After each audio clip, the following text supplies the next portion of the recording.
जो पेड़ पौधों की रक्षा करना, पूजा करना, पाठ करना ही हमारे सनातन धर्म की पद्धति है। स्वामी जी, अभी आपने कहा कि 5.25 किलो का आप सोने का वो बना रहे हैं कलश, जिसमें आप ये सारी आह्वान वगैरह करेंगे।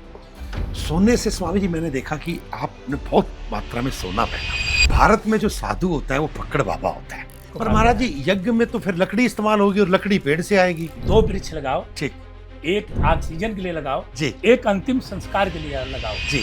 तो आप कैसे बाबा बने? तो हमने कहा कि मनुष्य के जीवन का सबसे सर्वश्रेष्ठ कर्म है, वो है वृक्षारोपण। शुद्ध बिस्तर मिल जाए, शुद्ध ऑक्सीजन न मिले तो जीवन बड़ा खतरनाक है। वो ये वृक्ष और पौधे पेड़ों से मिलता है, इसलिए मैं पर्यावरण पर काम करना चालू किया। दुनिया ने हमको एनवायरमेंट बाबा के नाम से पुकारने लगा। हरिओम जी, ओम नमः शिवाय। आज हमारे साथ है आह्वान पीठाधीश्वर आचार्य श्री महामंडलेश्वर श्री श्री 1008 अनंत श्री विभूषित अवधूत बाबा अरुण गिरी जी महाराज, जिन्हें पूरे देश में, मैं कहूंगा पूरे देश में नहीं पूरे विश्व में, इन्वायरमेंट बाबा के नाम से भी जाना जाता है।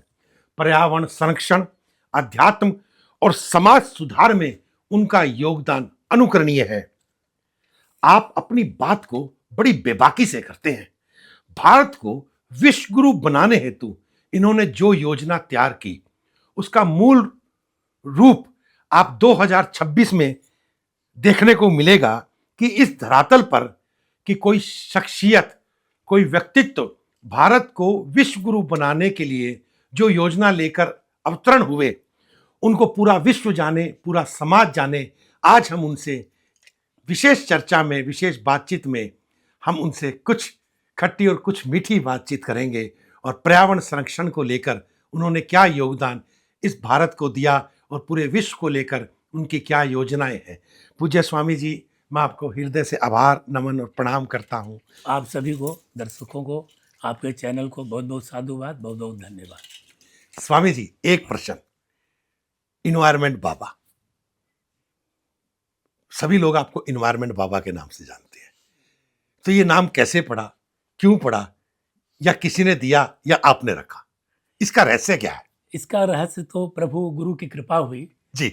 गुरु का एक आदेश था जी, परम पूज्य गुरुदेव भगवान का जी, कि इस संसार में जो प्रकृति की रक्षा करता है जी, वह सभी मानव की रक्षा कर सकता जी, है। जो पेड़ पौधों की रक्षा करना, पूजा करना, पाठ करना ही हमारे सनातन धर्म की पद्धति है। तो गुरुदेव ने एक नारा दिया, यज्ञ ही जीवन है, जीवन ही यज्ञ है, सांसें हो रही हैं कम, आओ पेड़ लगाए हम। तो मैं 2010 से ऐसा प्रचार प्रसार पूरे भारतवर्ष में और देश विदेशों में ऐसा करता हूँ। बहुत सुंदर। तो मैं वृक्षारोपण का काम, जब मैं हिमालय में था तो मैं हिमालय में ही पेड़ पौधे लगाते थे जी, और पेड़ों को ही पूजते थे, उन्हीं को देवता मानते थे और पेड़ों में ही देवता रहते थे जी। तो हमें तमाम ऐसी अनुभूतियां हुई। तो हमने कहा कि मनुष्य के जीवन का सबसे सर्वश्रेष्ठ कर्म है, वो है वृक्षारोपण। क्योंकि शुद्ध भोजन मिल जाएगा, अगर शुद्ध ऑक्सीजन न मिले, शुद्ध बिस्तर मिल जाए, शुद्ध ऑक्सीजन न मिले तो जीवन बड़ा खतरनाक है। इसलिए ऑक्सीजन पर काम करना चाहिए और वो ऑक्सीजन शुद्ध हमें बिस्तर से नहीं मिलता है, वो ये वृक्ष और पौधे पेड़ों से मिलता है। इसलिए मैं पर्यावरण पर काम करना चालू किया। तो देश ने, दुनिया ने हमको एक नाम से और पुकारने लगा, एनवायरमेंट बाबा के नाम से पुकारने लगा। तो उससे प्रचलित हो गया। स्वामी जी, आप अखाड़े के सर्वोच्च पद पर आसीन है, तो इस को लेके आप क्या अनुभव करते हैं? ये तो मेरा सौभाग्य है कि अखाड़े ने हमको इस योग श्री पंचदशनाम आवाहन अखाड़ा ने समझा और गजानंद महाराज की कृपा हुई कि मैं समाज का, संतों का, मानव का सेवा करूं। इसलिए इस पद प्रतिष्ठा पर अखाड़े ने हमको बैठाया।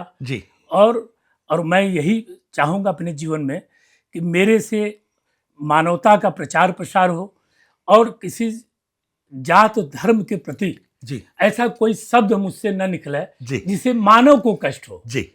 आप भी ब्रह्म, मैं भी ब्रह्म, फिर भ्रम क्यों पैदा करें? क्या बात। और मैं उसी पर कार्य करता हूँ, देश में यज्ञ करता हूँ, पेड़ लगाता हूँ जीवन में।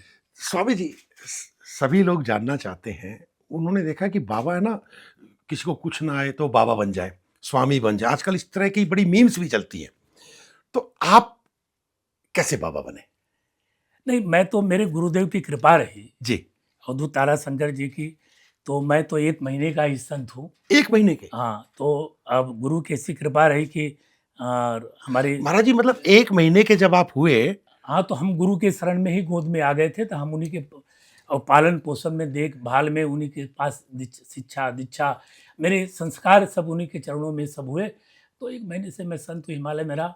फिर उसके बाद मैं ऋषिकेश आ गया था। जी। तो ऋषिकेश में एक 72 सीढ़ी है, उन 72 सीढ़ियों पर मैं 10 साल रहा।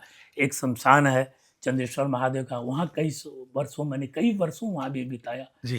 तो ऐसा जीवन का सफर चलता रहा गुरु कृपा से। मनुष्य नहीं कर सकता है, गुरु जो चाहे वो करा सकता है। जी। तो ये जो गुरु करा रहा है वही मैं कर रहा हूँ, मैं कुछ भी नहीं कर सकता। स्वामी जी, सुना है कि आप राजपूत थे, राजपूत, और फिर आप गुरु जी के पास आए, तो आपके अंदर वो आज भी वो नजर आता है, वो बेबाकी, निर्भीकता, इसको आप कहाँ पाते हो? अब ये सब संस्कार है, गुरु के संस्कार है जी। अब हम लोग जात पात से भी ऊपर उठ चुके हैं जी। धर्म जात पात सबसे ऊपर मानव की सेवा करते हैं जी। और जो मनुष्य मानव की सेवा करता है तो जातियां कहीं आकर के छोटी पड़ जाती हैं। जातियां तो उसी समय अब मनुष्य को अब देखना चाहिए जब शादी विवाह रिश्ते करने हो तब देखनी चाहिए। तो इस भी मतभेद को भी मिटाना चाहिए मनुष्य लोगों को। अपना जीवन तो जात पात से सब बहुत ऊपर है प्रभु। स्वामी जी, पर्यावरण संरक्षण को लेकर आपने कहा कि आपको अनुभूति हुई कि अगर ऑक्सीजन नहीं होगी या कम होगी या दूषित होगी तो सब साधन व्यर्थ है। इसके लिए आपने कार्य किया, तो इसके लिए आप के साथ लोग कैसे जुड़े, कैसे आप इस मुहिम को आगे ले पाए? चूंकि मेरी आत्मा और मेरे संकल्प जी, ये मेरे साथ जुड़े जी, तो स्वाभाविक है जब मेरी आत्मा नहीं डगमगाएगी जी तो मेरे साथ कारवां बनता चला गया जी। तो मेरी एक यात्रा थी वैष्णो देवी से कन्याकुमारी तक, हमने पद यात्रा किया था 2016 में जी। और करीबन 6.5 महीना वो पद यात्रा मेरी चली थी जी। उसमें देश के सभी लोगों ने मिलजुल करके 27 लाख वृक्षारोपण किया गया था और कन्याकुमारी में जाके मेरी पद यात्रा 28 फरवरी 2017 को मेरा समापन हुए थी। तो कितने दिन चली आपकी यात्रा? 6.5 महीने। 6.5 महीने। तो उस बीच में सभी लोग संकल्प लेकर वृक्षारोपण किए, लगाए सब लोगों ने जी। तो ये यात्रा क्या है कि जब आप अच्छे काम करते हैं जी और स्वयं आपका सबसे अच्छा मित्र आपकी आत्मा है जी, उसको किसी भी उसके अंदर विकल्प और प्रश्न नहीं बनना चाहिए। वो मेरे अंदर नहीं बनता है जी।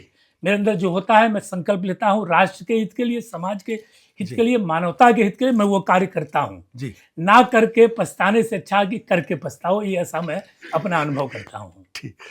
स्वामी जी, आज जो युवा पीढ़ी है, भारत सबसे ज्यादा युवा देश है पूरे विश्व में और वो रोगी भी देश है। ये इस बात को आप संत हैं, आप स्वामी हैं, आप अखाड़े के उस सर्वोच्च प्रतिष्ठा पद पर हैं, तो आप क्या नजरिया देखते हैं कि भारत क्या गति की ओर जा रहा है और उसका जिम्मेवार किसको मानते हो? देखिए, जो युवा पीढ़ी है जी, एक प्रचार में आजकल कर रहा हूं बहुत अच्छा जी। पहले बच्चों को दीक्षित किया जाए और फिर शिक्षित किया जाए और जो बच्चा जन्म से दीक्षित होगा वो कभी किसी का नुकसान नहीं करेगा। क्या बात।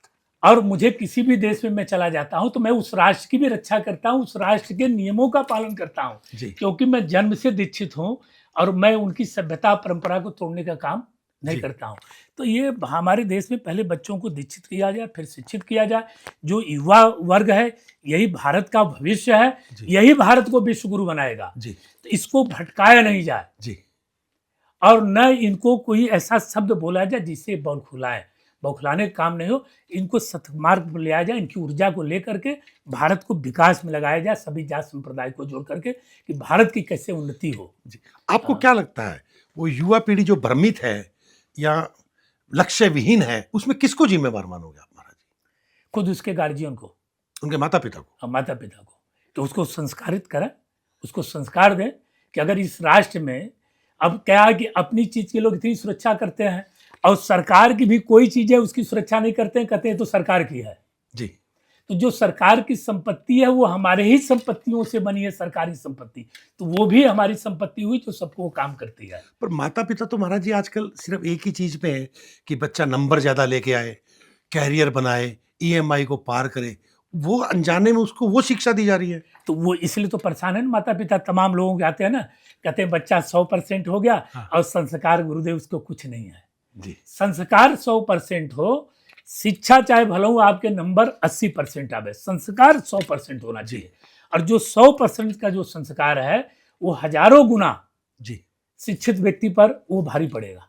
संस्कार बहुत महत्वपूर्ण है, इसलिए संस्कार को मजबूत किया जाए इस संसार में। और समाज महाराज जी मैक्सिमम पूरा पंजाब, कुछ हरियाणा, राजस्थान, ये पूरा ड्रग्स के चपेट में आ रहा है, तो आप किसको दोषी मानोगे? ये तो सरकार को भी रोकनी चाहिए जी अगर कोई बॉर्डर से पार कोई चीज आता है तो वहां पे पहरा तो सरकारों की है ना, जी तो सरकार को इस पे नियंत्रण करनी चाहिए ना, सरकारों को, कि भाई ऐसा नहीं होना चाहिए। तो आपने कुछ ऐसा पत्र आपने लिखा सरकार को कि हम अपना कार्य कर रहे हैं, सरकार उस काम में फेल हो रही है कि बॉर्डर से अगर नशा अंदर आ रहा है तो सरकार जिम्मेवार है? मैंने इस पे तो सरकार को पत्र नहीं लिखा जी लेकिन पर्यावरण पर सभी प्रदेश के सरकारों को मैंने लिखा जी कि जितने प्रदेशों में बंजर जमीनें हैं सरकार की, जी और ग्रामीणों के पास जिनके पास जमीन नहीं है, जी उस बंजर जमीन का मालिक सरकार रहे और उनको फलदार वृक्ष लगा के दे दे, वो भी 10 पेड़ के मालिक हो जाए, तो वो भूमि भी जो है बंजर नहीं रहेगी और शुद्ध ऑक्सीजन मिले। मैं सरकार को भी दिया हूँ, केंद्र सरकार को भी कई बार पत्र लिख के दिया। मैंने नितिन गडकरी जी को एक बार पत्र लिख के दिया कि हमको जयपुर से बंबई हाईवे मुझे दे दिया जाए जी और मैं दोनों तरफ वृक्षारोपण करके और 5 साल में बड़ा कर दूंगा जी। अब लेकिन अब सरकारों की चीज जब सरकार जब सुने तब ना, हम तो जो मेरा काम है वो करता पर महाराज जी आपकी सरकार नहीं सुनेगी तो किसकी सुनेगी? अब सरकार तो भाई देखिए वो सरकार है जी। मैं तो एक कभी कभी बोलता हूँ सत्संग में, सरकार में वो ताकत है केवल मृत्यु व्यक्ति को जीवित नहीं कर सकता है, लेकिन सरकार चाहे तो 99 काम कर सकता है तुरंत। जैसे तुरंत ही नोटबंदी सरकार कर दी, तुरंत जीएसटी लागू कर दी सरकार, 370 धारा हटा दिया सरकार, उसी तरह पर्यावरण पे ही कदम उठा। तो आपको लगता है कि सरकार में बैठे हुए लोग या सरकार अनजाने में उनको पर्यावरण की महत्ता नहीं पता चल रही है? लेकिन राजनीति इतना ज्यादा है, राजनीति इतना ज्यादा है कि जो सरकार में बैठे लोगों की इतनी बड़ी फैक्ट्री, इतनी लोगों को डोनेशन आती है। अभी मैं गुजरात था मोरबी में इतना प्रदूषण है, इतना मोरबी में प्रदूषण है कि आप आधा घंटा नहीं खड़ा हो सकते हैं। ट्रैफिक पुलिस वालों ने, उन लोगों ने मुझसे बोला कि महाराज कैसे शाम को घर पहुंचते और हमारे बीवी बच्चे हमारे चेहरे को नहीं पहचानते, इतना प्रदूषण। मैं प्रत्यक्ष मोरबी में आज महाराज जी दिल्ली की भी हालत है, स्कूल बंद किए जा रहे हैं कि बच्चे इतनी जहरीली प्रदूषण के अंदर सांस लेने में सक्षम नहीं है ना। देखिए ना, मैं तो आज बैठा हूँ आश्रम के अंदर तो मेरी आंख में इतनी जलन है कि मैंने चश्मा लगा के बैठा हूँ सुबह से आंख में जलन पैदा हो रही है। तो सिर्फ दिल्ली की ही समस्या नहीं है, पूरे भारत की समस्या है और सिर्फ सरकारों की समस्या नहीं है, ये सभी व्यक्ति विशेष, सभी जात संप्रदाय की समस्या। सभी लोगों को 2-2 पेड़ लगाने का संकल्प लेना चाहिए कि हम 2 वृक्ष लगाएंगे। हमारे यहाँ बेटा पैदा हो तो भी 2 वृक्ष लगाएं, बेटी पैदा हो तो 2 वृक्ष लगाएं। तो पर्यावरण का संरक्षण नहीं किया जाएगा, आने वाली पीढ़ी को अगर शुद्ध हवा ऑक्सीजन नहीं मिलेगा तो ये बिल्डिंग उल्डिंग लेकर के हम लोग क्या इसकी चटनी बना के चाटेंगे? ये किसी काम में नहीं आएगा। जब अपाहिज कोई पैदा होगा संसार में तो युवा जो आज से, तो क्या ये बात समाज को, सरकार को, डॉक्टरों को ये मालूम नहीं कि पर्यावरण का ये प्रभाव भी पड़ेगा कि बच्चे जो आप बता रहे हो अपंग पैदा होंगे? ये सबको मालूम है, लेकिन लोग आधुनिकता में इतना तेज भाग रहे हैं कि मैं धन में आपसे आगे हो जाऊं। अगर आपके पास 1 गाड़ी है तो मेरे पास 4 गाड़ियां हो जाए, आपके पास 1 मकान है, आखिर में सोना है। किसी व्यक्ति के मैं घर गया एक दिन तो बोले गुरु मेरे किला 100 कमरों का मेरा किला है, तो हम कहे तुम सोते कितने में हो? तो कहे हम दोनों प्राणी एक किले में सोते हैं। तो यानी कि वो 99 जो कमरे हैं वो अहंकार के किले हैं, कमरे हैं, उसमें कोई सो ही नहीं रहा है। तो जो चीज उपयोग में जितना हो उतना ही आपके पास हो और बाकी सब समाज में लगा दिया जाए, पर्यावरण के संरक्षण में लगा दिया जाए, जो जरूरतमंद हो उसको खड़ा किया जाए, युवा पीढ़ी को बढ़ाया जाए। युवा ही तो हमारे संस्कार हैं, इनको दीक्षित करके शिक्षित किया जाए कि मानवता का नुकसान न हो। जैसे देखिए डायनासोर, जब डायनासोर का विरोध किया तो डायनासोर की प्रजाति खत्म हो गई और मानव जब मानव को विरोध करेगा तो जब मानव ही धरती से खत्म हो जाएगा फिर रहेगा यहाँ पर कौन?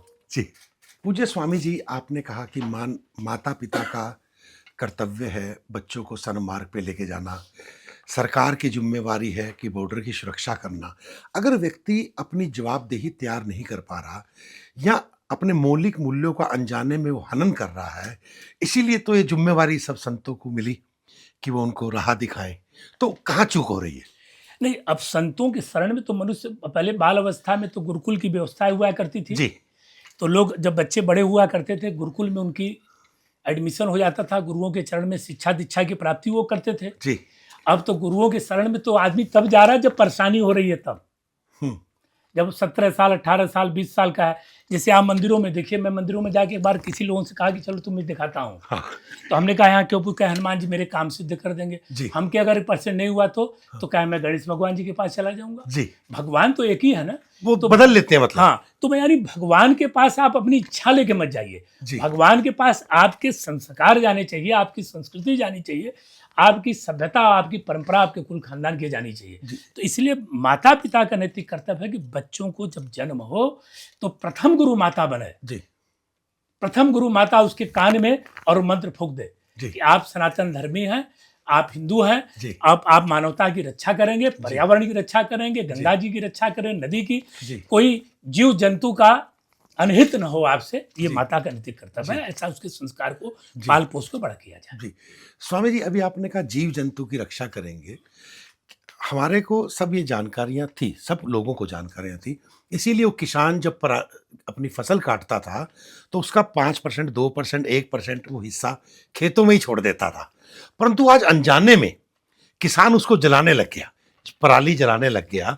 तो इसको कैसे ठीक किया जाए? सरकार ने बड़े प्रयत्न कर लिए परंतु उसको माना नहीं जा रहा। अब ये सरकार से नहीं ठीक होगा, हाँ, स्वयं ठीक होना पड़ेगा। ठीक। ये सरकार कितनी किसकी देखभाल करेगी? जी। मान लीजिए एक उदाहरण बता रहा हूँ जी। 5000 यहाँ पर पुलिस लगर लगी हुई है एक प्रदेश में, इस उदाहरण बता रहा हूँ इसका। जी, जी। और रहने वाले लोग जो है 1 करोड़ लोग हैं जी। तो 1 करोड़ की कैसे रक्षा किया जा सकता है, बताइए ना। तुरंत तो आदमी पहुंच नहीं पाएगा ना। जी। तो स्वयं ये संकल्पित हम लोगों को होना पड़ेगा, एक एक व्यक्ति को जी कि नैतिक कर्तव्य होना चाहिए भाई कि ये रक्षा पर्यावरण का हम लोग किया जाए, ये पराली को न जलाया जाए, इसको बचाया जाए, इसको उसको खाद में कैसे कन्वर्ट किया जाए जी, उसके रास्ते निकाले जाए। ऐसा सरकार तमाम विज्ञान आगे हो चुका है देश के अंदर में। तो लोग सोचते हैं क्या क्या हम सहज काम में फट दे आग लगा दो, खेत तुरंत मुझे तैयार मिल जाए। जी। आज से 50 साल पहले पराली नहीं जलाई जाती। बिल्कुल बिल्कुल सही बात, बिल्कुल। अब जलाई जाती है ना जी। इससे पहले नहीं जलाती। हाँ, इससे पहले तो मैं धान में आश्रम में धान काटते थे जी। और फिर हाथ से धान को हम लोग एक तख्त पे पीटते थे जी। और फिर जो उसकी पराली हुआ करती थी जी, गौ माता के चारा काट के गौ को खिलाते थे जी। ये परंपरा थी। तो महाराज जी, जो आप यहाँ तक पहुंचे गुरु कृपा से, तो इसका मतलब आपका भी संघर्ष हुआ? अब मेरा संघर्ष नहीं हुआ जी, जिम्मेवारी थी वो। हमारे गुरुदेव की आज्ञा का पालन की जिम्मेदारी थी, मेरा नैतिक कर्तव्य था। जी। हम लोग कोई स्ट्रगल नहीं किया गया ना, जो स्ट्रगल करे वो संघर्ष करे ना। जी। जो गुरु की आज्ञा का पालन करता है उसके जीवन में संघर्ष ही नहीं है। ठीक। जो बड़ों तो आपने कौन कौन से कार्य किए महाराज जी? मैं तो गाय भी दूता हूँ, गाय के गोबर भी मैं पाथ लेता हूँ। अभी आश्रम में एक दिन मैं गया, लोगों ने कहा गुरुजी कंडा कैसे पाथे गाय के गोबर का अखंड धोने के लिए ऋषिकेश में। तो मैंने जा पाथ के बता दिया, देखो ऐसे पत्ते हैं भाई। हम लोग गाय के गोबर से यज्ञशाला लिपते थे, गुरुदेव की कुटियां लिपते थे, अपनी कुटियां लिपते थे। तो हम लोग ऐसा कोई कार्य नहीं जो गुरुदेव ने हम लोग को परपक्व नहीं किया, जो न सिखाया हो। आज भी भोजन प्रसाद हम लोग अपने हाथ से बनाते हैं, ये है गुरु की कृपा। तो आज बच्चों के पास क्या है कि जब वो संस्कार नहीं है तो फोन उठाए, किसी होटल से मंगवा लिए, खा लिए। घर में सर्वेंट है, वो अब खुद नहीं सर्व कर रहा। खुद नहीं कर रहा। हमको एक दिन किसी व्यक्ति ने बोला कि गुरुदेव मेरे घर पे भोजन में आ जाओ। तो हमने कहा जब तुम्हारे घर में खुद बनाने ही वाले नहीं है, सब सेवादार बनाते हैं, इससे अच्छा होटल में चलो ना, अच्छा तो वही खाते हैं जो मन की इच्छा होगी। ठीक। तो आपका ये जो संदेश है कि हम अनजाने में एक अपराध हमसे हो रहा है कि हम मेटेस्टिक लाइफ में इतना ज्यादा शामिल हो गए हैं कि जो मूलभूत परिवार की जिम्मेवारियां थी उससे भी दूर हो गए, लोग कट जा रहा है। परपक्वता होनी चाहिए। इसका रिजल्ट क्या आएगा महाराज जी? इसका रिजल्ट यही आएगा कि बीमारियां फैलेंगी। जी। अब होटल में वो व्यक्ति क्या खिला रहा है, क्या बना रहा है, कै दिन की आटा है। शास्त्र तो कहता है कि फ्रिज में रात में आटा भी मत रखिए, बासी न खाइए आटे को। अब वो कितने दिन के फ्रिज में रखे हुए हैं, वो निकाल के आपको पका खिला दिया, आप खा रहे हैं, ठीक है। तो ऐसा नहीं होना चाहिए। जब आप स्वयं अपने लिए आधा घंटा अपने जीवन की दिनचर्या के लिए नहीं निकाल सकते हैं, बहुत बढ़िया है, अपनी इंद्रियाओं को प्रबल और शुद्धिकरण से भोजन नहीं कर सकते हैं, तो फिर आप समाज को क्या दे सकते हैं? बहुत बढ़िया, ठीक ना। तो समाज को देना है तो पहले आधा घंटा अपने लिए, मैंने लोगों से कहा कि अपने दिनचर्या में यज्ञ लाइए। यज्ञ ही जीवन है, जीवन ही यज्ञ है, सांसें हो रही हैं कम, आओ पेड़ लगाएं। हम यज्ञ के ऊपर स्वामी जी, आप एक 2026 में मैंने सुना एक बहुत बड़ा विश्व का एक यज्ञ कर रहे हैं, वो क्या है, क्यों कर रहे हैं? मैं चाहता हूं कि आप सभी भक्तों को, शिष्यों को, दर्शकों को, पूरे विश्व को इस बात से पता चले। और क्या यज्ञ का कोई वैज्ञानिक आधार है? जी, वैज्ञानिक आधार है। हमारे ऋषि मुनि ने प्राचीन काल में कहा कि जहाँ यज्ञ एक महीने में हो जाता है एक बार, तो 30 दिन तक मलेरिया जैसी बैक्टीरिया वहाँ प्रवेश उस भवन में नहीं होती है। अब नासा के वैज्ञानिकों ने कहा जी, एक आहुति 1 चम्मच गाय के घृत से डालने से 1 टन ऑक्सीजन शुद्ध बनता है जी। और प्राचीन काल में आप देखे होंगे हमारे ऋषि मुनि और हमारे गाँवों में और तमाम यज्ञ होते थे जी। अनाज पैदा हुआ तब हुआ, कोई चौरा माई का पूजा, कोई शीतला माता की पूजा, कोई डी की पूजा, गांव में कोई बच्चे पैदा हुए तब हवन होते थे, ये होते थे। आज तो सब परंपराएं बंद हो गई जी। आज तो पार्टियां और जश्न दूसरे ढंग के लोग मनाने लगे जी।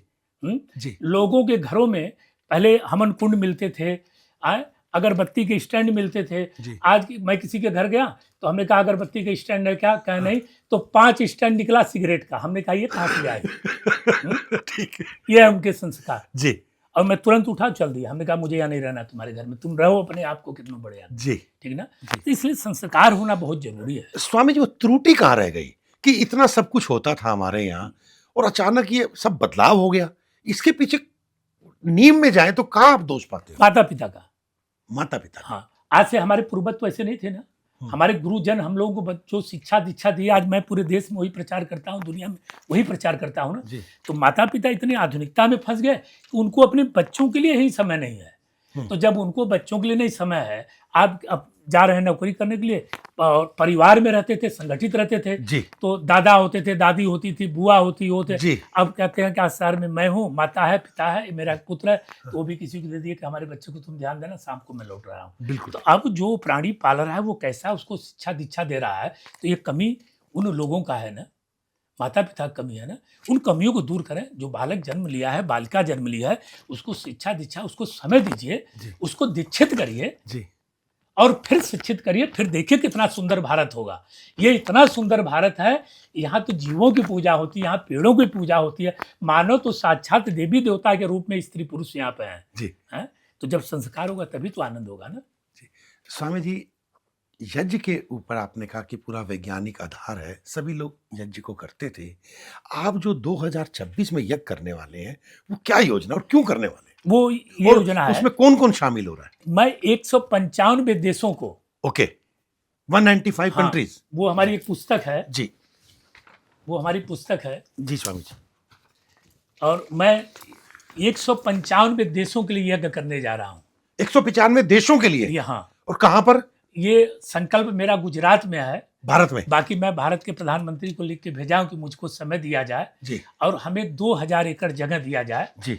और 1.5 साल के लिए, क्योंकि मैं फिर यज्ञ करके भूमि को वहां से फिर सरकार की जमीन है उसको वापस कर दूंगा जी। World environment production Rudrakoti Chandi महायज्ञ पूरी दुनिया में। दोबारा बोलिए, world environment production Rudrakoti Chandi महायज्ञ, 1 लाख हाट कुंडी यज्ञ, 1 लाख हाट कुंडी है जी। 195 ईवन ने 195 देशों की मान्यता दिया, जिसे मैंने इसमें लिखा जी। ये और हमारे परम पूज्य गुरुदेव भगवान महायोगी पायलट बाबा जी का भी यही संकल्प था। हमारे परम पूज्य गुरुदेव भगवान महायोगी पायलट बाबा जी यज्ञ करते थे, वही यज्ञ करना मुझे सिखाए। तो मैंने गुरुदेव के कृपा से, आशीर्वाद से उस संकल्प को गुरुजी ने मुझे दिया, मैंने लिया और 195 देशों के लिए यज्ञ किया जाएगा। देखिए ऐसी यज्ञशाला बनेगी जी। तो जो ईवन ने मान्यता दिया है कि 195 देश है, तो उसमें चाहे बांग्लादेश हो, पाकिस्तान हो, अफगानिस्तान हो, दुबई हो, बहरीन हो, कतार हो, मस्कट हो, अमेरिका, जो 195 देशों के लिए यज्ञ किया जाएगा और सभी देशों का राष्ट्रीय ध्वज रहेगा, सभी राष्ट्रों का। ओके, ठीक है जी। और भारत का राष्ट्रीय ध्वज रहेगा, ऊपर केसरिया होगा। भारत विश्व गुरु 2026 से शुरुआत करेंगे जी। ऐसा हमारा संकल्प है जी। और 10 करोड़ वृक्षारोपण करने का भी जी, उस समय वृक्ष बांटने का भी संकल्प हम लोगों का जी है। स्वामी जी, वृक्ष लोग लगा देते हैं पर उसको संभालते नहीं है। नहीं, अब देखिए, मैंने उसका मेरे को बहुत बड़ा अनुभव हुआ है जी। कि जैसे मैंने सरकार से कहा कि जो बंजर जमीन दीजिए जी, और बंजर जमीन जब दीजिए उन लोगों को जिनके पास, ग्रामीणों के पास जमीन नहीं है जी, वो किसी दूसरे के बाग में जाते हैं और उस बंजर जमीन पर उनके जी अनुरूप द्वारा, जैसे आपने कहा मुझे आम के पेड़ लगा तो मैंने आपको आम को दे दिया, 10 पेड़ आप लगा लिए, तो स्वाभाविक रूप से कि उनको ये लगन होगा कि ये 10 पेड़ आम का मेरा है, तो उस आम के वृक्ष को पाल पोस को बड़ा करेंगे कि वो फल उनको खाना है। जमीन का मालिकाना सरकार के पास हो, ठीक, तो ऐसा सरकार उनके अनुरूप किया जाए तो स्वाभाविक रूप से ये पर्यावरण की शुद्धि होगी और भारत विश्व गुरु बनने में सबसे बड़ा भारत का योगदान होगा। पर्यावरण में भारत नंबर 1 होगा जब सरकार इसको सीख जाएगी। तो स्वामी जी, तो 195 देशों से लोग आएंगे उसमें? मैं 195 देशों से मैं आह्वान किया हूँ जी कि सबको आमंत्रित करूंगा, सभी राष्ट्राध्यक्षों को, कि आपके राष्ट्र से और 1 मुट्ठी मिट्टी, ओके, और 1 बाटल जल, ठीक, और 1 सोने का कलश बनवाया हूँ 5.25 kg का जी, उसके अंदर वो मिट्टी उस राष्ट्र से लेकर के और फिर जहाँ यज्ञशाला बनेगा तो गाय के गोबर में सब मिट्टी को मिला के सभी राष्ट्र का कोई भेदभाव नहीं होगा और मिला करके पूरे विश्व के लिए यज्ञ किया जाएगा। और जो विश्व में जितने अकाल मृत्यु लोगों की हुई है जी, उस राष्ट्र के लोगों की आत्मा की शांति के लिए, उस राष्ट्र का विकास हो, वहाँ का पर्यावरण शुद्धि हो, ऐसा संकल्प लेके यज्ञ करूंगा। बहुत सुंदर। स्वामी जी, अभी आपने कहा कि 5.25 किलो का आप सोने का वो बना रहे हैं कलश, जिसमें आप ये सारी आह्वान वगैरह करेंगे। सोने से स्वामी जी मैंने देखा कि आपने बहुत मात्रा में सोना पहना हुआ है। भारत में जो साधु होता है वो पकड़ बाबा होता है, ऐसी मान्यता है लोगों में, ऐसी है कि अगर ये बाबा है तो इसके पास गाड़ी ना हो, ये बाबा है तो साधारण कपड़ों में रहो। तो स्वामी जी आप बिल्कुल उसके विपरीत हो। नहीं, विपरीत कहाँ हूँ मेरे प्रभु जी। जी, महापुरुषों के पास प्राचीन काल में ऋषियों मुनियों के पास क्या नहीं था जी, पुष्पक विमान से वो चलते थे, उससे चलते थे, सारी आधुनिक चीज उनके पास इसलिए थी जो आज जिसको लोग कर रहे हैं कि उनको कब कहाँ पहुंचना है। तो लोगों के अंदर ये मेंटलिटी कैसे आई कि बाबा अगर सोना पहन रहा है तो वो बाबा नहीं है, नहीं समाज में रह रहा है, ये पता है ना। ये तो विद्या देखिए, ये मछली के मुख से है जी, और ये कोई गाय के मुख का है, कोई शेर के मुख का है, कोई सुअर के मुख का है, कोई घोड़े के मुख का है, कोई हाथी के मुख का है। ये तो हम जब विद्याएं करते हैं तो हमारी पूजा में इसकी जरूरत है जी, जी। और स्वर्ण सबसे ज्यादा शुद्ध माना गया है। जब कोई चीजें जीवन में न हो, उस प्रारूप की चीज हमें जरूरत पड़े तो स्वर्ण का बना करके उसको पूजा किया जाए तो उतनी 1000 गुना फलीभूत होता है। तो ये हमारी पूजा पाठ में ये मेरी कोई शौक नहीं है, ठीक है। और हम लोग भगवान का प्रतिनिधित्व करते हैं जी। पर महाराज जी, किसी के पास इतना वैभव ना हो तो वो पूजा कैसे करेगा, इतना सोना ना हो तो? नहीं, वो तो मैं इसलिए लेके चलता हूँ ना, जब मैं कहीं अनुष्ठान करता हूँ तो उससे मांगता नहीं हूँ ना जी, तो उसकी पूजा इसलिए तो मैं कर देता हूँ लगा करके कि उसको पूरा फलीभूत हो। वाह जी, क्या बात है। उसके फलीभूत होने के लिए, और उसके पास नहीं तो कहेगा मैंने कहा यज्ञ आदि अनुष्ठान विधि विधान से किया हुआ कभी वह सफल नहीं होता है। यज्ञ जैसे एक कृषक जो है राजस्थान में, एक काश्तकार 100 एकड़ खेती करता है जहाँ पानी नहीं है, लेकिन उसको पूर्ण रूप से ईश्वर पर विश्वास है कि मैं इस खेती में बीज डाल रहा हूँ, ईश्वर निश्चित बारिश करेंगे, उसकी निश्चित फसल होती है। ये मेरा अनुभव है। उसी तरह उस विश्वास से यज्ञ किया हुआ 100% क्या आप संकल्प लिए आपको फलीभूत होता है। जो आज मैं यहाँ बैठा हूँ गुरु की कृपा से, यज्ञ नारायण की कृपा से इस पद प्रतिष्ठा बैठा हूँ। हमको सब कुछ यज्ञ नारायण भगवान दिए, ये सर्वस्व दाता है, इनसे जो मांगो, इनसे बड़ा कोई दयालु नहीं है, ये तो देता ही देते हैं ना। यज्ञ और धरती। स्वामी जी, आपकी वेशभूषा वैभवशाली, जीवन शैली आपकी सरल है, तो नए पीढ़ी को आप क्या संदेश दोगे? नई पीढ़ी को यही संदेश देता हूँ कि दीक्षित हो जाओ और यज्ञ करो, और फिर तुम्हारी जो मनोकामना है वो सब पूर्ण होगा। जैसे देवताओं की भी मनोकामना यज्ञ से पूर्ण हुआ और दानवों को भी मनोकामना यज्ञ से पूर्ण हुआ, वो यज्ञ विरोधी नहीं थे। इसलिए आप यज्ञ करें, और यज्ञ करने के लिए स्वयं आप देवताओं के लिए अपने हाथ से जब खिलाएंगे। मुझे नहीं लगता महाराज जी, मुझे लगता है कि 95-97% यूनिवर्सिटियों में या कॉलेजों में, हजारों कॉलेज हैं भारत में, कभी कभार कोई प्रोग्राम में तो यज्ञ होता होगा। तो आप ये कहना चाह रहे हैं कि उसमें एक नियम बना दिया जाए कि यज्ञ होना चाहिए? और अरे हमने तो संकल्प लिया हूँ 2026 के बाद गांव-गांव में यज्ञशाला बनाया जाएगा। क्या बात जी। गांव-गांव में यज्ञ, और सभी जात संप्रदाय के लोग, इसमें जो अग्नि है वही यज्ञ है। हाँ। जो यज्ञ है वो नारायण है, जो नारायण है वही सूर्य है, जो सूर्य है वही यज्ञ है जी। तो बिना यज्ञ का तो कोई भोजन ही नहीं पाता है जी। तो कौन से ऐसे जात संप्रदाय के लोग हैं जो बिना अग्नि के चैतन्य के बिना वो भोजन प्रसाद को? पर महाराज जी, यज्ञ में तो फिर लकड़ी इस्तेमाल होगी और लकड़ी पेड़ से आएगी। लकड़ी तो एक बात है, संविदा आजकल वो कुंड आ रहे हैं, हीटर बिजली वाले। नहीं, देखिए परंपरा वो तो आसानी हो गया ना। हाँ। अब मार्केटिंग करने वाले दुनिया से में पड़े हैं, यही तो संस्कार और जबकि सरकार ने तो महाराज जी, वो जब व्यक्ति लास्ट शैया पे मृत्यु को प्राप्त हो रहा है तो उसने तो ऐसा नियम बना दिया कि आप लकड़ियां कम हो जाएंगी तो तुम विद्युत दाह संस्कार करो। तो फिर यज्ञ के लिए लकड़ी के लिए तो महाराज जी दोनों कंट्राडिक्टरी बात हो जाएगी। नहीं, हमने कहा ना कि 2 वृक्ष लगाओ जीवन में। अच्छा, ठीक। 2 वृक्ष लगाओ, ठीक। एक ऑक्सीजन के लिए लगाओ जी, एक अंतिम संस्कार के लिए लगाओ जी। जो संस्कार, जो परंपरागत व्यवस्थाएं सनातन धर्म की चली आई है कि अग्नि अगर दाह संस्कार अग्नि से नहीं हुआ गया, लकड़ी संविदा से नहीं हुआ गया तो मोक्ष को प्राप्त नहीं होता है।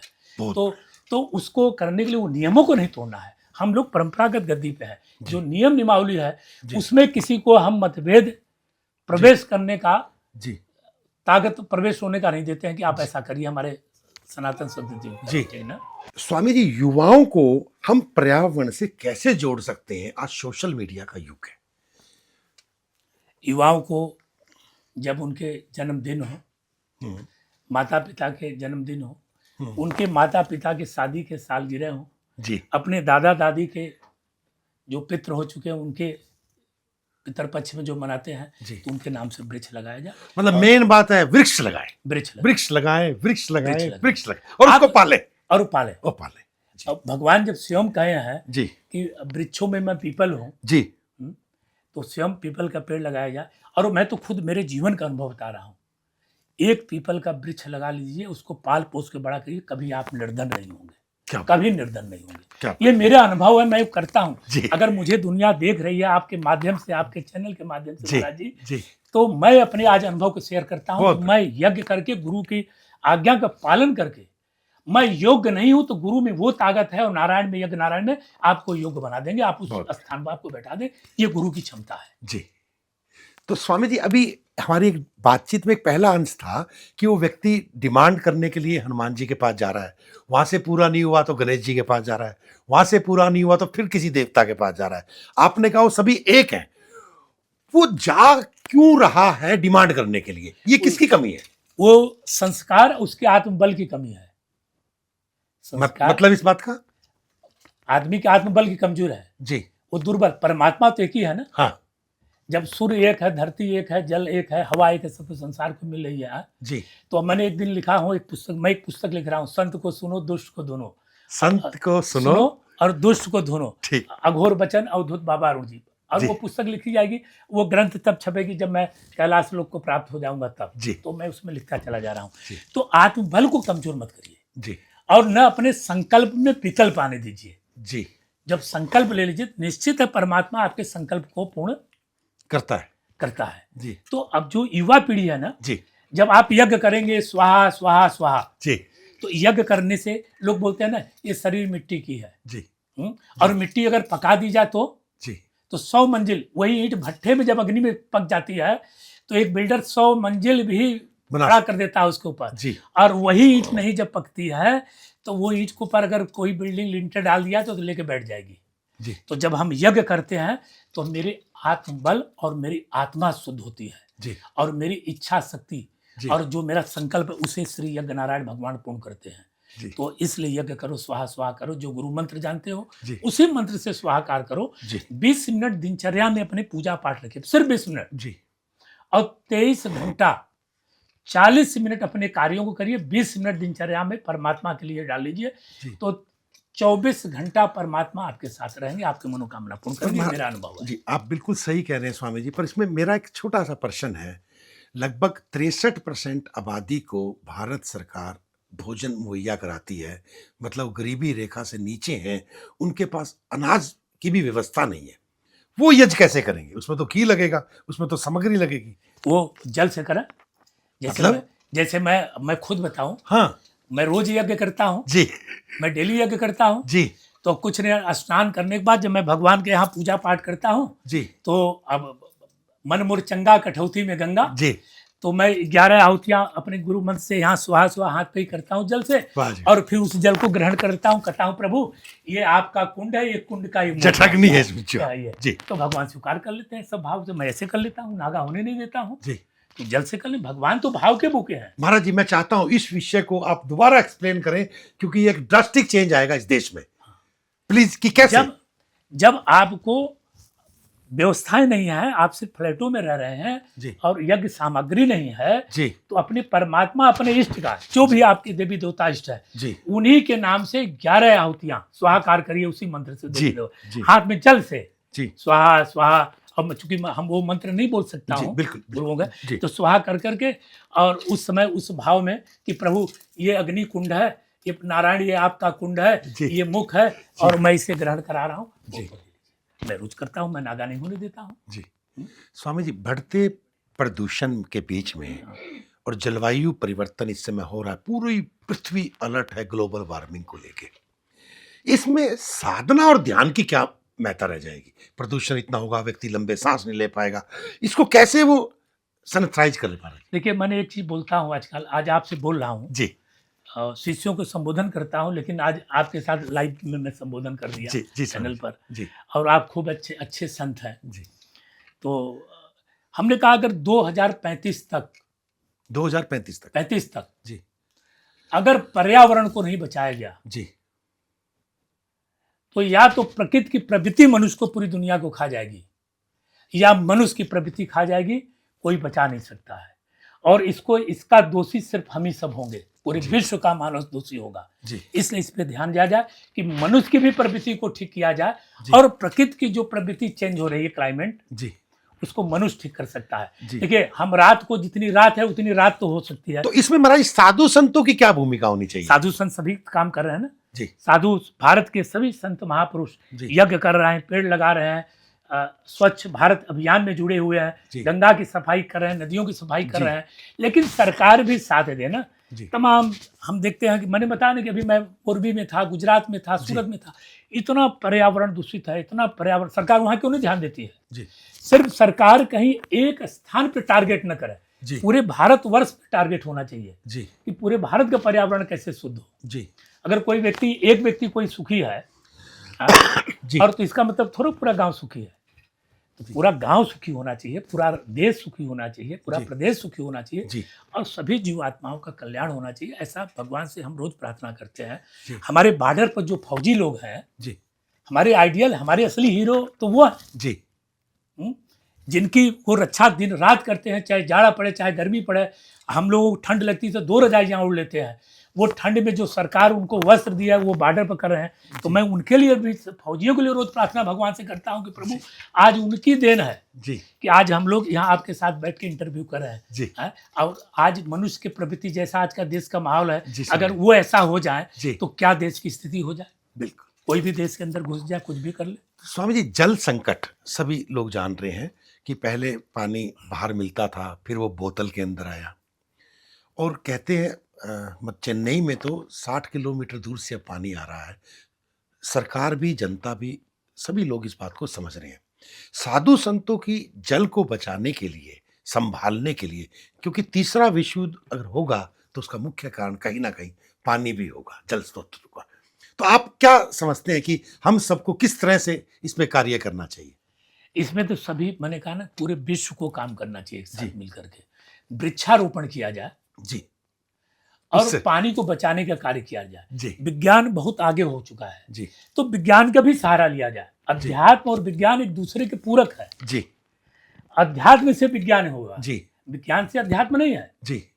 तो कहीं जब हम यज्ञ आदि, अभी किसी ने मैं उस एक गांव का नाम भूल गया हूं, तो आप उसको अपने से बोल के संबोधन कर दिएगा। उदयपुर के पास कोई गांव है, तो किसी समय वहां 300 फीट नीचे पानी हुआ करते थे, 400 फीट नीचे। तो किसी की महापुरुष से तो उनकी बेटी शायद जल के वो जैसे मर गई, तो उन्होंने वृक्षारोपण का संकल्प लिया। तो वहाँ जब बच्चे जन्म लेते हैं तो 11 पेड़ लगाते हैं। हाँ, वो आया था तो वो पेड़, वो गांव अद्भुत है। मैं उस गांव में गया तो आप समझिए कि अब वहाँ पर 50, 60, 80 फीट ऊपर पानी आ गया, गांव 300 फीट नीचे था। तो ये जो वृक्षारोपण है वो जल को भी बचाने का काम करता है, संस्कृति को बचाने का काम करता है, हमारे सभ्यता को बचाने का काम करता है। जब मैं हिमालय में चला जाता हूँ तो अचानक आदमी कहता है महाराज बड़ा आनंद आया। तो क्या जब उस समय आनंद आया तो तुम्हारे शरीर में दूसरी आत्मा हो गई? आत्मा वही है, शरीर वही है, सिर्फ क्लाइमेट चेंज हुआ है। वातावरण तब्दील हुआ। तो ये मनुष्य को मिलके, हम लोगों को मिलके क्लाइमेट चेंज करना है जी, पर्यावरण को बचाना है जी, संस्कृति सभ्यता को बचाना है, जी, यज्ञ करना है, जी, घर घर यज्ञ होना चाहिए जी, और जब घर घर यज्ञ होगा, जी, कोरोना काल में आपसे बताऊं, मेरे आश्रम में 50 लोग थे जी, ऋषिकेश में, जी, वहाँ अखंड धुना चलता है जी, और 500 एम्स पास में है, जी, एम्स में जाके पता चलिएगा रोगी थे कोरोना के, जी, लेकिन हमारे 500 मीटर की दूरी में कहीं किसी को कोरोना नहीं हुआ था, क्योंकि 24 घंटा वहाँ यज्ञ स्वाकार चल रहा था जी, बहुत ऋषिकेश आश्रम में। बहुत आज भी वहाँ पर अखंड धुना जो है और यही औषधि से हवन सामग्री से चितन रहता है ऋषिकेश में, कभी जाकर उसका दर्शन करिए। जरूर स्वामी। स्वामी जी, 2025 में भारत में पूर्ण कुंभ लग रहा है, लोग उसका कैसे लाभ ले पाए, और वहां पर आके कहते हैं कि 40 मैट्रिक टन कचरा उत्पन्न होगा जो ये पब्लिक आएगी, पहले से ही उसको लेके वो क्या सावधानी बरतें जिससे कि पर्यावरण दूषित ना हो। एक तो देखिए, पूर्ण रूप से प्लास्टिक से बचा जाए, प्लास्टिक से, जी, प्रयास किया जाए कि प्लास्टिक से कैसे बचा जाए, जी, और ये सब तभी संभव जब सरकार कदम उठाएगी तो। जी, अब देखिए, हमें हमारे आपसे कहने से कोई आदमी थोड़ा देर, हमारे 2 4 10 अनुयायी 10,000 मान लेंगे, जी, लेकिन जो सरकार के जो डंडे होते हैं, जो सरकार के शासन होते हैं, जी, तो अब मुझे स्वाभाविक रूप से मुझे पता है कि सरकार जिस दिन कदम उठा लेगी, जी, बड़ी बड़ी फैक्ट्रियां तो सरकार के ही लोगों की प्लास्टिक की लगी है, मैं तमाम लोगों देश में जानता हूं, जी, सरकार उनको बंद करा देना, जी, और सरकार आज कह दे कि बंद हो जाए तो उनकी हिम्मत नहीं कि फैक्ट्री चलाए, बिल्कुल ठीक बात है जी, तो जूट का भी उपयोग किया जाए, जी, और तमाम ऐसे आजकल कागज बन के आते हैं जी, कि जो तुरंत ही वो पानी पड़े वो गल जाते हैं, जी, तो वो प्रयास किया जाए कि कैसे हम लोग प्लास्टिक से बचा जाए। और मैं तो कुंभ में हमने कहा कि आत्मा की शुद्धि के साथ साथ प्रयाग में, जी, आत्मा की शुद्धि के साथ, जी, आत्मा की, प्रयागराज में स्नान करने से तीर्थ में आत्मा की शुद्धि होती है, पाप सब कट जाते हैं, जी, लेकिन ऑक्सीजन की भी शुद्धि किया जाए। जी, तो मैंने उस ऑक्सीजन की शुद्धि के लिए 51,000 वृक्ष जी, फलदार भक्तों को जी, प्रसाद के रूप में बांटूंगा, बहुत ऐसा हमने संकल्प लिया। जी, बहुत बढ़िया। 51,000 फलदार वृक्ष जी, भक्तों को मैं बांटूंगा, जो कहेगा, जिसमें आम का पेड़ होगा, अमरूद का पेड़ होगा, नीम का पेड़ होगा, जी, जामुन के पेड़ होंगे, जी, और आंवले होंगे, जो फलदार वृक्ष होंगे। जी, तो ऐसा हमने संकल्प लिया हूँ कि 51,000 वृक्ष हमको बांटना है। साथ साथ आत्मा की शुद्धि, ऑक्सीजन भी शुद्धि होनी चाहिए ना भाई, जी, आत्मा शुद्ध हो गया, ऑक्सीजन में गंदा ले रहा हूँ तो स्वाभाविक तौर पे है कि हमें रोग पकड़ लेगा। जी, तो उन रोग मुक्त भारत बनाना है, जी, तो वो तभी संभव होगा जब ऑक्सीजन शुद्ध होगा, तब जी, इस पे पहल करना पड़ेगा। ऑक्सीजन शुद्ध जो इत्र सेंट लगाने से नहीं होगा, जी, वो हवन करने से होगा और वृक्षारोपण करने से होगा। पूज्य स्वामी जी, समाज को और राष्ट्र को आप क्या दिशा निर्देश देना चाहेंगे? देखिए, तमाम महापुरुष हमारे अखाड़ों में, हमारे 13 अखाड़े हैं, तमाम संत महापुरुष इतनी ज्ञान की बातें करते हैं जी, और कोई अनभिज्ञ नहीं है, और सभी महापुरुषों को लोग स्मरण करते हैं, और उन्हीं महापुरुषों को, शब्द को मैं समाज को ये कहना चाहता हूँ, जो स्मरण करते हैं उसको संकल्पित हो जाइए जी, और समाज को एक सूत्र में बांधा जाए सबको। जी, भेदभाव जातियों से ऊपर उठना है, जी, उससे ऊपर उठ करके। जी, अनाज कभी किसी से भेदभाव नहीं करता है, बहुत। ये सूर्य कभी किसी से भेदभाव नहीं करता पर है। वर्तमान परिवेश में महाराज जी, अनजाने में या जानबूझ के, चाहे वो सरकार हो चाहे आम पब्लिक हो, वो बट जाती है, अनजान ये राजनीतिकरण है, राजनीतिकरण है। हाँ जी, जहाँ राजनीति प्रवेश होगा ना, जी, जहाँ जब राजनीति प्रवेश होगा तो निश्चित आदमी बढ़ जाएगा, जी, और हमें नहीं बटना है, ठीक, हमें संकल्प लेना, मुझे नहीं बटना है, जी, तो न बटा जाए। जी, इसलिए एक साथ संगम इसमें इसलिए कुंभ हो रहा है कि हम लोग सभी को जोड़ के रखा जाए, जी, और सभी को जोड़ के रखेंगे ना, तभी ये भारत विश्वगुरु बनेगा ना। बिल्कुल, और जब हमसे सब टूटी जाएंगे, मेरे साथ ही कल को कोई नहीं रहेगा, जी, कब कौन, एक चीज बताए, कौन सा अनाज, कौन सा फल कहाँ से आ रहा है, वो तो जाति नहीं देख रहे हैं ना, बिल्कुल, वो भेदभाव नहीं देख रहे हैं ना, वो इस कुंड को तृप्त कर रहे हैं। जी, तो उसी तरह हम लोगों को भेदभाव जाति संप्रदाय से ऊपर उठ के काम करना है, मानवता के लिए काम करना है। जी, ये जीवन पूर्ण रूप से मैं मानवता के लिए विसर्जित कर दिया हूँ, पर्यावरण के लिए विसर्जित किया हूँ, जी यज्ञ के लिए विसर्जित किया हूँ, भारत विश्व गुरु कैसे बने। जी इसलिए 195 देशों के लिए मैं यज्ञ करने जा रहा हूँ कि पूरे विश्व का ही कल्याण हो, पूरे विश्व का जनजातियों का कल्याण हो, सबका हो, केवल व्यक्ति विशेष का ना हो, ऐसा मेरा संकल्प है। पूज्य स्वामी जी, आप अपने नाम के साथ अवधूत शब्द लगाते हैं, तो अवधूत तो पहले आई थिंक शमशान में साधना करता है, तो आपका वो क्या अनुभव रहा? कभी गुरु ने डांट नहीं मारी, कभी आपको भय नहीं लगा? क्या रहा आपका पूरी साधना काल का, जिससे कि युवा समझे उसको? हमारे गुरुदेव जो है ना जी, हम ही को साध ले, जब गुरु शिष्य को साध ले जी, तो सब सरल हो जाएगा। अब हम गुरु को साधने में अगर पड़ेंगे जी, तो हमारे अंदर तमाम प्रश्न उत्तर बनने लगे। तो गुरुदेव ने मुझे पात्र बनाया जी, और मुझे उन्होंने कहा जी, कि ये साधक अच्छा हो सकता है, तो हमको गुरुजी शमशान में ले जाया करते थे। जी, जब आप ऋषिकेश जाएंगे तो चंदेश्वर महादेव शमशान है, जी, मैं वहाँ 20 साल तक उस शमशान में रहा हूँ। जी, हिमालय में मैं 1 महीने की जब था तो गुरुदेव मुझे वहाँ 17 साल तक, बद्रीनाथ के रास्ते में गुफा है, जी, मैं 17 साल तक वहाँ रहा। फिर वहाँ ऋषिकेश से आया चंदेश्वर शमशान में, जी, फिर 72 सीढ़ियों पे आए। जी, तो गुरुदेव ने जो हम लोग को डांट लगा के करते थे ना, क्या तुम्हें यही बैठे रहना है, अब तुम्हें बाहर इस प्रांगण से नहीं निकलना है, जी, ठीक ना। तो हम लोग गुरु के आज्ञा का पालन किए। जी, जो आज्ञाकारी होगा जी, वो कभी असफल नहीं होगा, उसके जीवन में संघर्ष नहीं होगा, जी, वो प्रतीक्षा में खड़ा होगा, परीक्षा में कभी फेल नहीं होगा। क्या बात। तो गुरु ने हमको प्रतीक्षा में खड़ा किया, जी, परीक्षा में कभी नहीं फेल हुआ, जी। और गुरु की ऐसी कृपा हमारे साथ। और ये तो रहा स्वामी जी बाल अवस्था से यौवनता की तरफ प्रवेश। तो यौवन अवस्था में आपने पूरे भारत में जब आप निकले, भ्रमण किया, तो कभी किसी ने कोई व्यंग नहीं किया, किसी ने आत्मा मन को नहीं दुखाया, कुछ ऐसे शब्द ने आपको पीड़ा नहीं पहुंचाई? और हमें तो पीड़ा कभी लिए नहीं, मैं तो अपमान सह के लोगों को सम्मान देता हूँ। एक दिन हमसे अभी भी लोग पूछते हैं, गुरुदेव आप इतना मस्त कैसे रहते हो? हाँ, हमके मुर्दे को, मरे हुए व्यक्ति को कुछ पता चलता है क्या क्या नहीं? तो हमने कहा मैं उसी तरह मरा हुआ, जीवित हूँ, मैं मरा हुआ, मेरा संस्कार हो चुका हुआ, मैं पिंडदान कर चुका हूँ।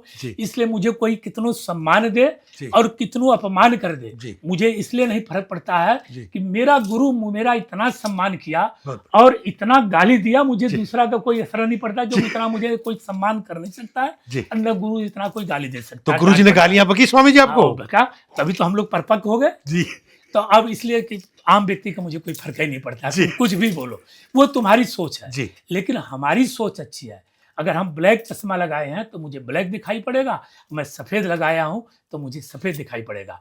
और आप कैसा सोचते हैं, नेत्र से देखते हैं, वो फलीभूत आपको होगा, ठीक ना। स्वामी जी, कॉलेज में, यूनिवर्सिटी में, दुकानों पे कोई किसी को गाली बक देता है तो मुझे लगता है 15-20% तो झगड़े सिर्फ इसी चीज के, स्वामी जी, कि उनमें धैर्य क्षमता नहीं है।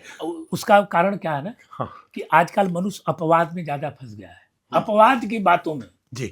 प्रत्यक्ष किसी की बात नहीं है जी। मैं तमाम शुद्ध अपवाद की बातें करेगा, उससे पूछा जाए तुम प्रत्यक्ष सुने हो, देखो क्या नहीं कहा, फलानी कर रहे थे। हाँ। तो अपवाद की बातों से हम लोगों को, युवा पीढ़ी को बचना पड़ेगा जी। जो अपवाद की बातें फैलती हैं, ये राष्ट्र को कमजोर करेंगे, आपके व्यक्तित्व को कमजोर करेंगे, समाज को कमजोर करेंगे। इससे बचा जाए, ज्यादा से ज्यादा इससे बचा जाए। धन्यवाद, बहुत बहुत साधुवाद, धन्यवाद।